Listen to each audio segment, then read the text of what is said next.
السلام علیکم ناظرین، آپ کے اپنے یوٹیوب چینل واچ اردو میں خوش آمدید۔ نظریاتی انسان کبھی غدار نہیں ہوتے، مگر دولت کے شوقین کبھی وفادار نہیں ہوتے۔ میں گھٹنوں کے بل زندگی گزارنے سے کھڑے ہو کر مرنا پسند کروں گا۔ میں نے قبرستان میں ان لوگوں کی قبریں دیکھی ہیں جو اپنے حق کے لیے اس لیے نہیں لڑے کہ کہیں مارے نہ جائیں۔ یہ الفاظ تھے ایک انقلابی، ایک جنگجو، ایک باغی چے گویرا کے، جن کا اصل نام ارنیسٹو رافائل گویرا تھا۔ آج ہم ان کی زندگی کے اہم پہلوؤں اور واقعات پر نظر ڈالیں گے۔ چے گویرا 14 جون 1928 کو ارجنٹائن کے متوسط کلاس گھرانے میں پیدا ہوئے، جو بعد میں کیوبا کے ایک انقلابی رہنما کے طور پر سامنے آئے۔ بیونس آئرس یونیورسٹی سے طب کی تعلیم حاصل کی۔ اس دوران انہوں نے جنوبی امریکہ کے علاقوں کا سفر کیا، جہاں انہوں نے بڑے پیمانے پر پھیلی غربت و افلاس، بھوک اور بیماری کا مشاہدہ کیا۔ ان سب چیزوں کے مشاہدے کے بعد انہیں احساس ہوا کہ ان سب کا حل مسلح انقلاب ہے۔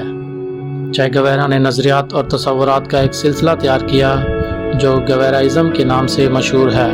صحافی و تجزیہ کار وسعت اللہ خان نے اپنی لکھی ایک تحریر میں چے گویرا کو کچھ اس طرح یاد کیا تھا۔ لکھتے ہیں، چے گویرا نے اپنی زندگی میں کیا کچھ نہیں کیا۔ رگبی اور شطرنج کا یہ کھلاڑی جو دمہ جیسی بیماری میں مبتلا تھا، ڈاکٹر، فوٹوگرافر، شاعر، رائٹر، گوریلا کمانڈر، ایک باپ، شوہر اور ایک انقلابی۔ وہ لکھتے ہیں، چے گویرا آدمی کے بھیس میں چلتی پھرتی ایک تکلیف تھا۔ بعد ازاں میکسیکو سٹی میں گویرا نے راؤل اور فیڈر کاسٹرو سے ملاقات کر کے 26 جولائی کی تحریک میں شمولیت اختیار کی اور امریکی حمایت یافتہ ڈکٹیٹر فولجنچیو باتیستا کا تختہ الٹنے کے ارادے سے کیوبا روانہ ہو گئے۔ چے گویرا اپنی انقلابی خوبیوں کی وجہ سے جلد ہی اپنے باغی ساتھیوں میں نمایاں ہو گئے اور انہیں سیکنڈ کمانڈر کے عہدے پر ترقی دی گئی۔ اپنی 2 سالہ گوریلا مہم میں چے گویرا نے اہم کردار ادا کیا، جس نے باتیستا حکومت کو معزول کر دیا اور کیوبا میں انقلاب کی روشنی لے آئے۔ کیوبا انقلاب کے بعد 1959 سے 1961 کے دوران چے گویرا کیوبا کے نیشنل بینک کے صدر رہے، وزیر برائے صنعت و پیداوار کے عہدے پر بھی کام کیا اور پھر ایک سفارتکار کی حیثیت سے دنیا بھر کا سفر کیا۔ اس طرح کے عہدوں نے انہیں اپنے باقی فوجی ساتھیوں کو تربیت دینے میں اہم کردار ادا کیا۔ امریکہ کی جانب سے تجارتی پابندیوں اور ناکام اصلاحات کے باعث کیوبا کی اقتصادی حالت بدحال ہو چکی تھی، جس کے باعث چے گویرا نے اظہار کیا کہ وہ دنیا کے ترقی پذیر ممالک میں انقلاب پھیلانا چاہتے ہیں، اور اس غرض سے انہوں نے 1965 میں کیوبا چھوڑ دیا۔ جاتے ہوئے انہوں نے اپنے بچوں کے نام ایک خط لکھا جس میں کہا، تمہارا باپ ایک ایسا آدمی تھا جس نے جو سوچا اس پر عمل کیا۔ یقین رکھو وہ اپنے نظریات سے مکمل طور پر وفادار رہا۔ یاد رکھو اگر کوئی چیز اہم ہے تو وہ ہے انقلاب، اس کے مقابلے میں ہماری ذات وجود کی کوئی اہمیت نہیں۔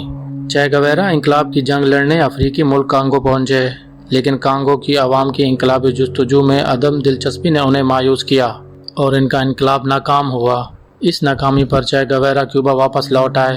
ان کی انقلابی جستجو انہیں بولیویا لے آئی، جہاں پہلے سے موجود باغیوں نے چے گویرا کو اپنا کمانڈر بنانے سے انکار کر دیا۔ اسی اثنا وہاں کی حکومت چے گویرا کی موجودگی سے آگاہ ہو چکی تھی اور چے گویرا کو پکڑنے کے لیے خصوصی فوجی دستوں کو تیار کیا گیا۔ اس سب کے پیچھے بولیویا کی حکومت کو امریکیوں کی بھی مدد حاصل تھی۔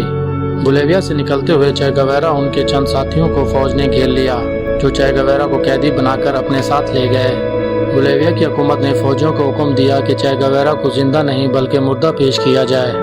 19 اکتوبر 1967 کو ایک فوجی نے چے گویرا کو اپنے سامنے کھڑا کر کے ان کی ٹانگوں، بازوؤں اور سینے پر گولیاں چلائیں اور ان کے ہاتھ کاٹ دیے گئے اور ان کی لاش کو بولیویا کے ایک نامعلوم مقام پر دفن کر دیا گیا۔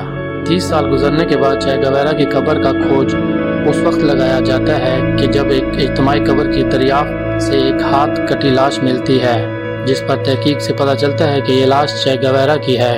بعد ازاں اس انقلابی جنگجو کی خدمات کو خوب سراہا گیا اور کیوبا میں پورے فوجی اعزاز کے ساتھ لاش کو دفن کیا گیا۔ دنیا آج بھی چے گویرا کو انقلاب کی علامت کے طور پر دیکھتی ہے۔